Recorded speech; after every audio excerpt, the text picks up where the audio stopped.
ఒకసారి దయచేసి మేమందరికీ చేతులెత్తి నమస్కరిస్తున్నాను. ఒక 4 minutes నా ఎందుకు దయ ఉంచి ఎవరు మాట్లాడద్దు, ఎవరు డిస్టర్బ్ చేయొద్దు.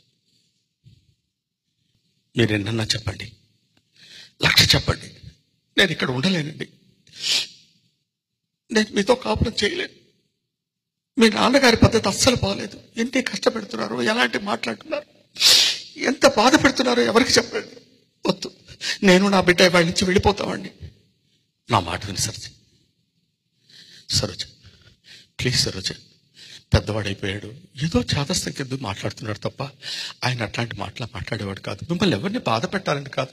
మనం అంటే ఎంతో ఇష్టం. మీరు ఎన్నన్నా చెప్పండి, నేను మాత్రం భరించలేనండి. నేను వెళ్ళిపోతానండి, నేను వెళ్ళిపోతాను. నా బిడ్డను తీసుకుని నేను వెళ్ళిపోతాను.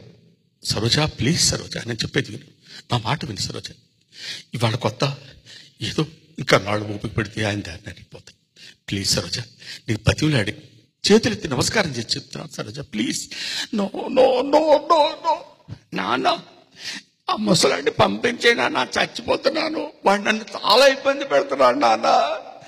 రైట్, ఏంటి వాగుతున్నావు? వాడు వీడు అంటున్నావు. ఇంట్రెస్ట్ పెట్టి లేదండి, నేను వెళ్ళిపోవాల్సింది, నేను వెళ్ళిపోతాను. వద్దు సరోజ, వద్దు, వెళ్ళిపోతాను. వద్దు, వెళ్ళిపోతాను. వద్దు సరోజ.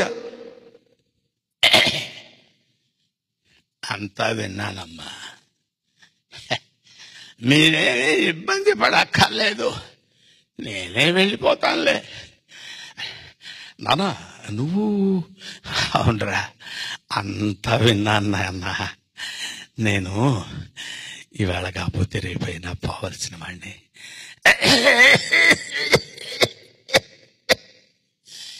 నన్ను ఏ అనాథ శరణాలయంలో నా చేరా, నేను వెళ్ళిపోతాను అంటే కాదు నాన్న. సరోజ, నేను ఏదో సరదాగా మాట్లాడుకుంటున్నాం తప్ప నీ మీద. ఒరే, మేము సాయం సంచలం, మీరు ఉదయ సంచలం. వద్దు నాన్న, నా మాట విను. నా మాట కాదన్నావంటే నా మీద ఒట్టే. నన్ను ఏదైనా శరణాలయంలో చేర్చమని అంటున్నారు కదరా.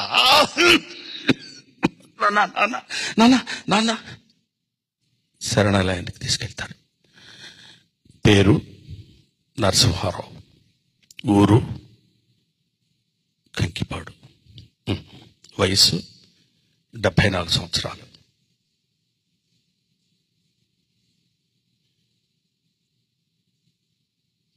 సూర్యనారాయణ కరెక్ట్గా 30 సంవత్సరాల క్రితం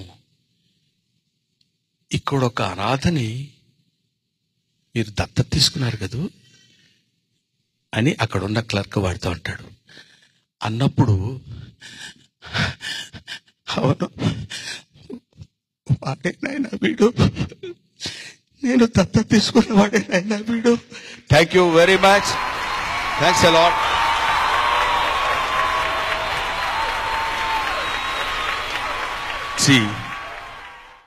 టైం రొటేట్స్. ఇవాళ మనం పెద్దవాళ్ళం అవుతాం, రేపు మనకంటే తర్వాత వచ్చిన వాళ్ళు పెద్ద అవుతారు. అత్త ఒక ఇంటికి వాడలే. కాబట్టి ఎప్పుడైనా you should give respect to the elders. అనాథలకి, అనాథ శరణాలయాలకి తల్లిదండ్రులను పంపించేటువంటి స్థితి, మానసిక స్థితి కానీ శారీరక స్థితి కానీ ఎవ్వరికీ రాకూడదని మనస్ఫూర్తిగా నేను కోరుకుంటూ, నన్ను ఈ స్థితికి నాలాగే ఎంతోమంది కమెడియన్స్ పెద్దవాళ్ళు అవ్వాలని కోరుకుంటారు. అందరికీ అవకాశం దొరకదు. నా జీవితంలో నేను మర్చిపోలేని విషయం ఏంటంటే, ఇన్ని సంవత్సరాలు మీరు ఎలా చేయగలిగారండి అని నన్ను అడిగినప్పుడు, సర్కస్ లైట్ ఉంటుంది, కొన్ని లక్షల మంది ఉంటారు.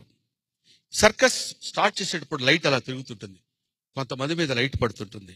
ఆ లైట్ పడ్డప్పుడు వాడు చాలా అనుకుంటాడు, మళ్ళీ లైట్ వెంటనే పోతుంది, ఇంకోటి మీద వస్తుంది, ఇంకోటి మీద, ఇట్లా అందరి మీదకి లైట్లు వస్తాయి. లైట్లు పడ్డవాడు మాత్రమే వెలుగులో ఉంటాడు, లైట్లు పడని వాడు వెలుగులోకి రాడు. అలాగా అందరి దగ్గర టాలెంట్ ఉంటుంది, కొంతమంది మీదనే లైట్ పడుతుంది. కాకపోతే నా జీవితానికి వచ్చేసరికి ఆ లైట్ తిప్పేసేవాడు బహుశా బీడీ కాల్చుకోవడానికి పక్కకి వెళ్ళాడు ఏంటో. చాలాసేపు టైం పట్టింది నాకు, అంతే. అంతకంటే నేనేం అనుకోవట్లేదు. నాకు ఈ అవకాశాన్ని కల్పించింది అందరికీ నా హృదయపూర్వక నమస్కారాలు చేసి, ఇలాగే నాలాగా చాలా మంది రావాలి, ఇలాగే గొప్ప వాళ్ళని కోరుకునే వాళ్ళు చాలా మంది ఉంటారు. కాబట్టి నాకు తోచిన సాయం మూవీ ఆర్టిస్ట్ అసోసియేషన్కి 5 lakhs డొనేట్ చేస్తూ మీ దగ్గర సెలవు తీసుకుంటాను. Thank you, thank you, thank you very much.